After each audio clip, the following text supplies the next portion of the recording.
birth equal rights to like our afterlife and No, like specifically something. So listen to this. The ancient Egyptians had already figured out this thousands of years ago. All talking about here.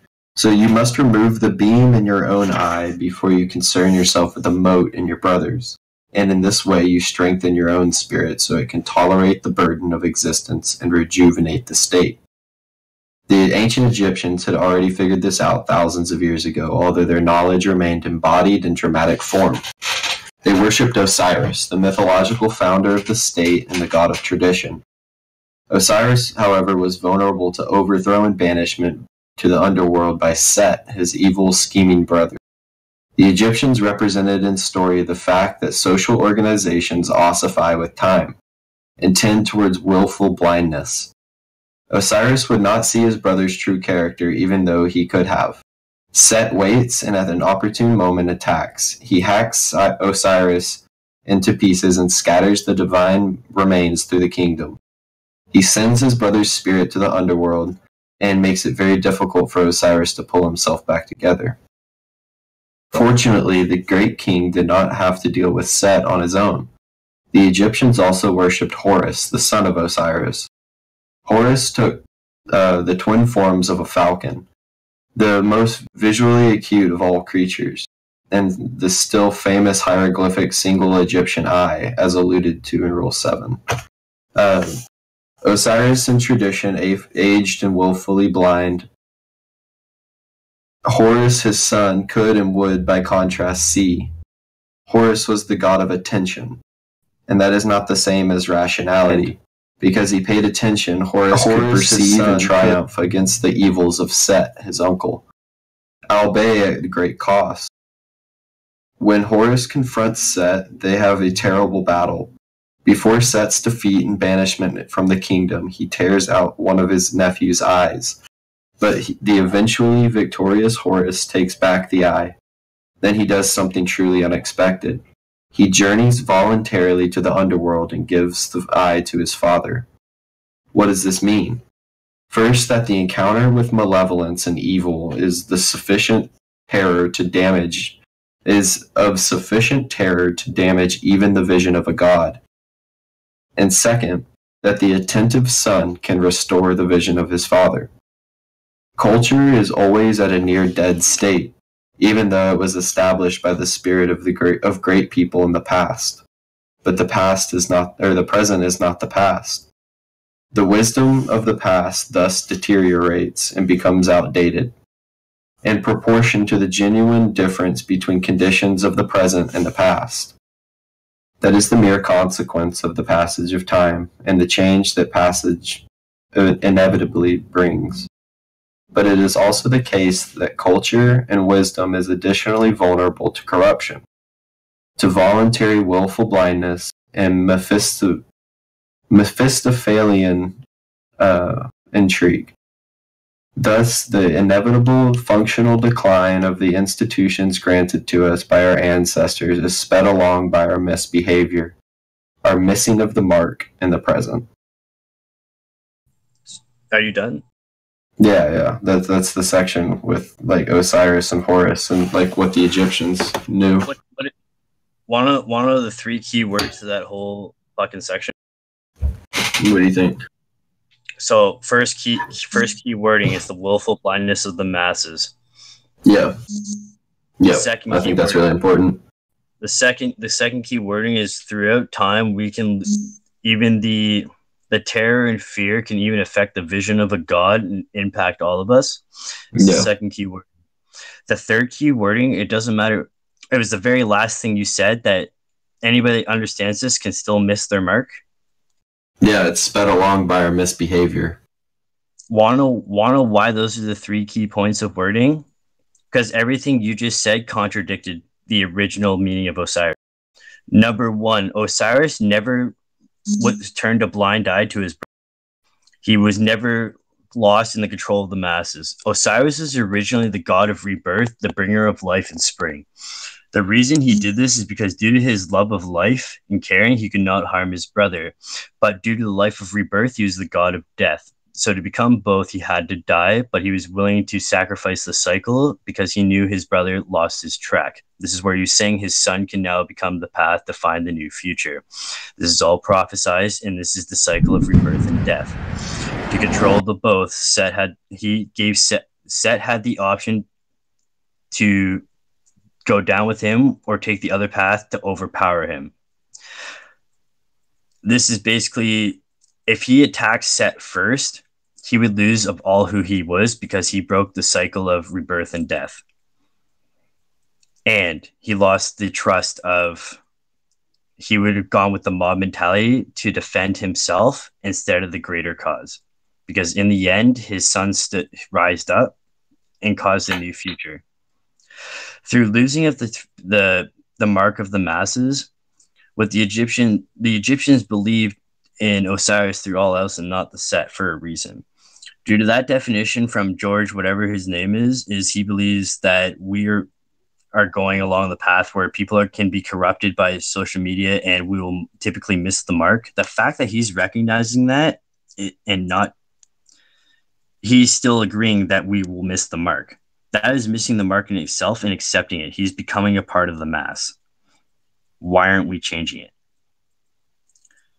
I don't know that that's what he means by it. The mass as a general does not miss the mark. We just conform with what someone stands up to say.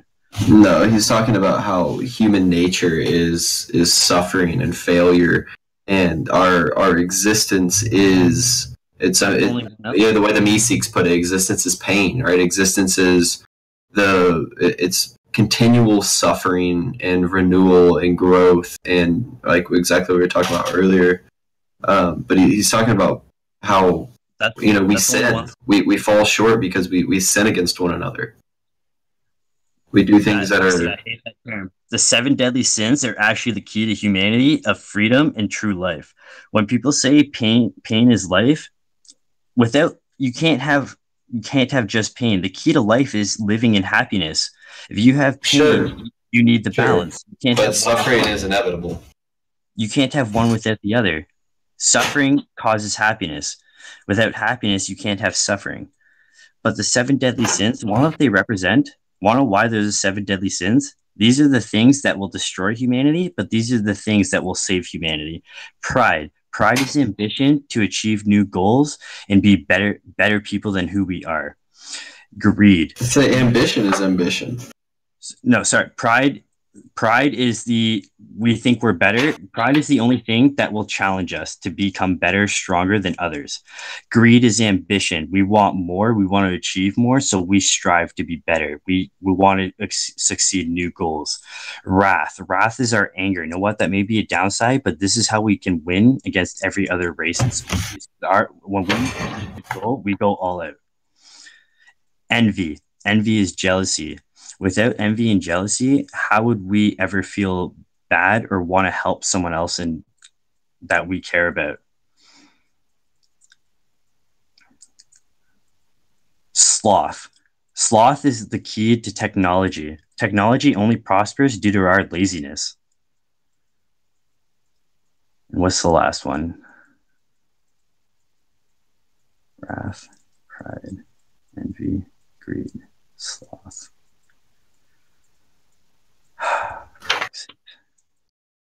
Oh, lust, reprocreation.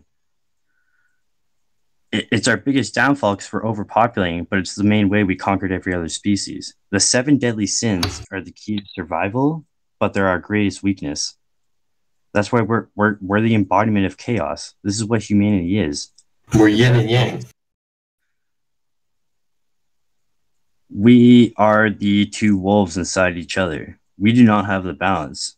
The more people think negatively, we fuel the dark wolf because all of our negative thoughts are food to them. That's how he starts to win. The more positive we think in helping each other, we feed the good wolf so it becomes stronger.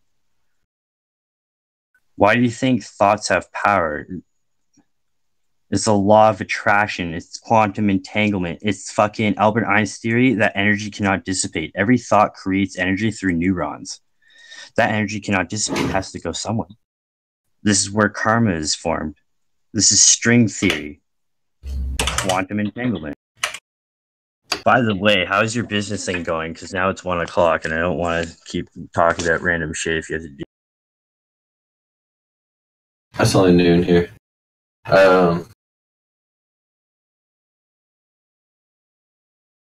It's going all right. That's what this is. Basically, me, it's just kind of starting. Okay. Like, I love this guy's 12 rules of life, but his 12 rules are guidelines to expand. It's a starting place. That's how he describes it. It's the place to start. If you're not going to do anything else about it, start here. It's the foundation. Mm-hmm. Everybody needs that, though. Because they can figure it out from there. But if you get those things down, you're good. Well, it's like the 10 Commandments. The 10 Commandments are not meant to be followed to a key. You can murder someone with just cause of survival. It's the rule of nature. The 10 Commandments are there to help guide yourself through the 7 deadly sins and control them. His 12 rules are actually fairly on point for almost any perspective that you can think of in any situation. That's why his 12 rules are brilliant. But the whole thing with the Osiris and the fucking mob mentality, that is the only... In his specific wording, he should have worded it better. I think the rest of the chapter would give you the context you need. No, his key for wording, the fact that he said Osiris fell and fully... Whatever, I can't even remember now. I'm not even buzzed enough. What? No, this is from a guy's book. No, he wrote it in English. This is from a guy's book, not ancient. No, we were talking about the Gulag Archipelago before, and that book had been translated. No, this is from what? What's his name again? Jordan Peterson. Yeah, he's great. Fifi actually saw him in Austin at the Moody Theater for ACL Live. It's fucking dope, dude. Every time he has a crowd, everybody's just like fucking laser locked onto him. He's got some kind of gift. The way that he speaks and the things that he knows about people, he's incredibly intelligent. He has natural. He's been on every single media channel. He'll get up there and just like somebody invites him on CNN. And the stuff and what he says is like confrontational, but non-confrontational. It's more like educational. It's wonderful. He speaks assertively with passion and natural gravitas. He interacts with people and connects. Yeah. I used to do that, but now I come off aggressive, and that's a weakness of myself. Yeah, and that was something that he went through. He talks about that a lot of times. He can't come across as damning, because then that would be that's counterproductive. You should fucking go watch some of his shit. Watch his lectures up at the University of Toronto. But it's Jordan Peterson, not George Peterson. Jordan B. Peterson. Okay. And he has a podcast as well, the Jordan B. Peterson podcast. And he plays classical music on it, dude. Yo, classical music is underappreciated. For real. Like, no, that shit's awesome. You know how much science is actually based in classical music that people are just like realizing like in the last like 20 years and shit? Like resonance,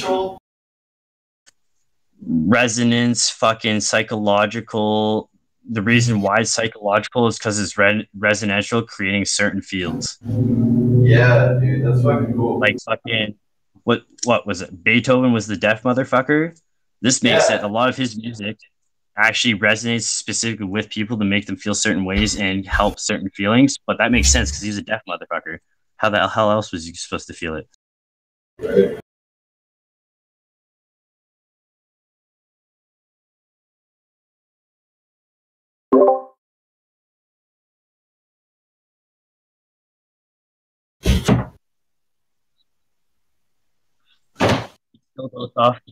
He still goes off as specific patterns. Plus, two, the patterns they do actually have a rhythmic control. This is where like fucking word has power or certain sounds that can actually affect their bodies and trains of thought in specific pattern.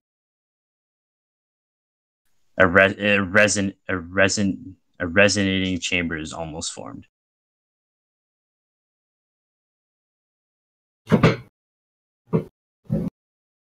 Fuck, my phone's at 2%. I won't be talking as much, so it charges a little faster.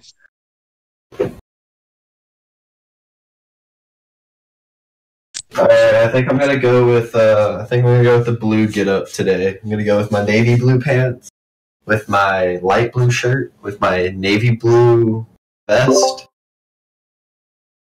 with a red MAGA hat. Yeet! You say navy blue pants, light blue shirt, red mega hat, and red MAGA hat. Sorry, I missed your outfit. Yeah, I'm going basically like navy blue, light blue, and brown. What's the brown? The jacket or the pants?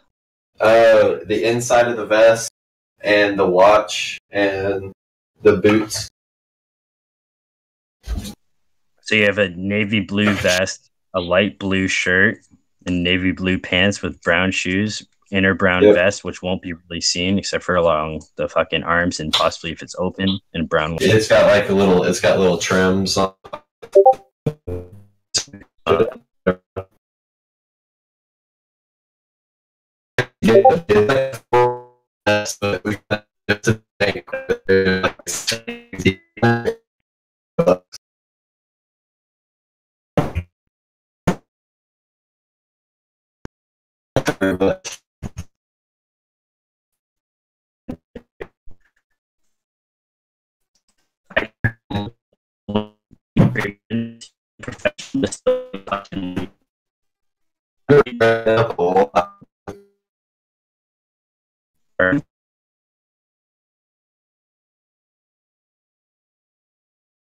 Maybe it was me breaking out. Can you hear me? Yeah, I can hear you now.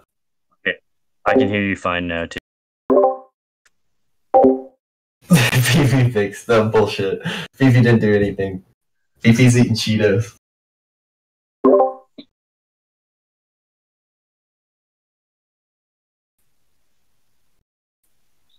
You nice. Why the fuck were you in Europe? But the look I can see actually looking pretty good. But the main thing is, what are you going to do once you get? Are you just going to describe a plan and possibly? Later, dude. Yeah. What's this? Whoa.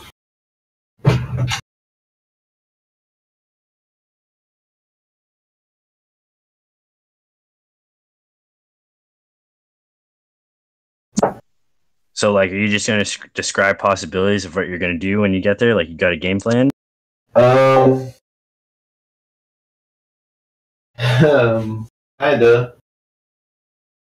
got a game plan.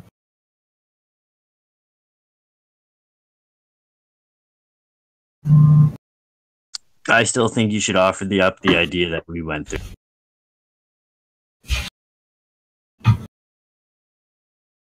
Plus, since you still have like, it takes 45. You gotta leave in like fucking 10 minutes. I was gonna say, you never smoked that third bowl with me, which you should have. Oh, it's the key to the ritual, man. The power of 3, homie.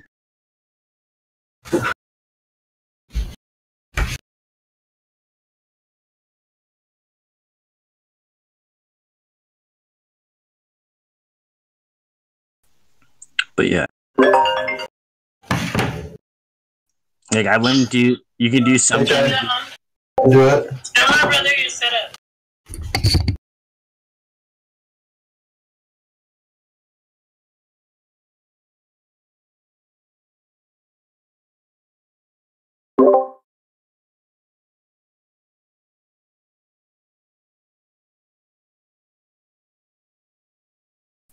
Sorry, I'm at 1%. I'm just trying to get to 2%. I'll say it really quick. He's got kind of like a job thing to do, and he's doesn't have a time frame, but he kind of has to go like kind of develop a game plan, let's say, for this one to see what he's going to do to get publicity distribution of a book that this woman's trying to sell.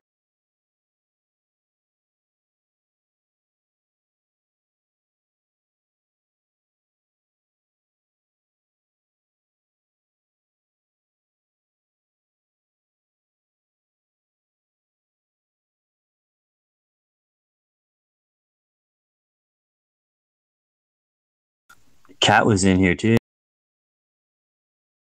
Yeah, I managed to convince her to go to bed.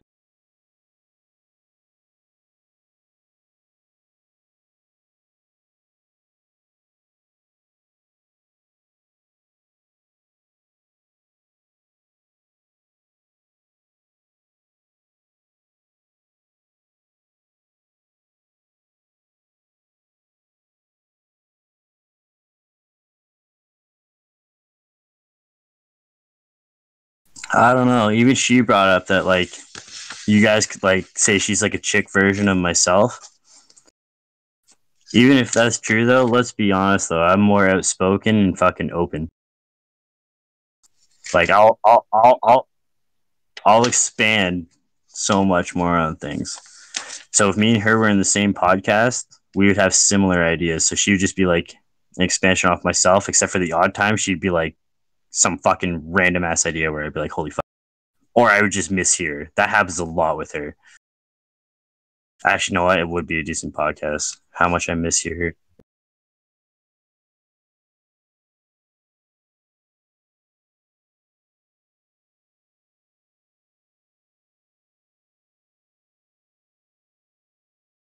Well, I even made like a joke. So like, remember how like you guys told me like that her boy tour or whatever like tagged me in something? So I was talking about that tour tonight. I was like, okay, like what the fuck was going on? Because like I heard it was like your boy tour or whatever, and it's like I told her the scenarios.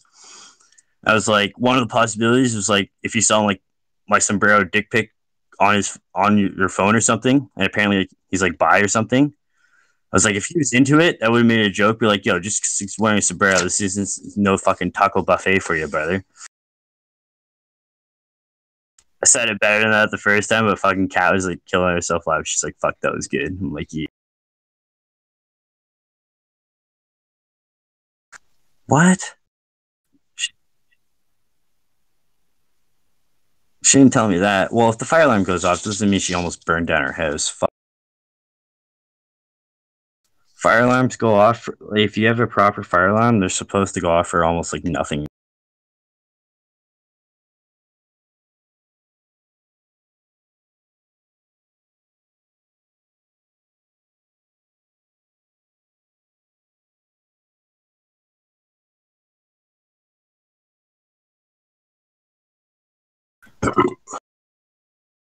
Fuck, I wish my charger was better and my phone like charged faster.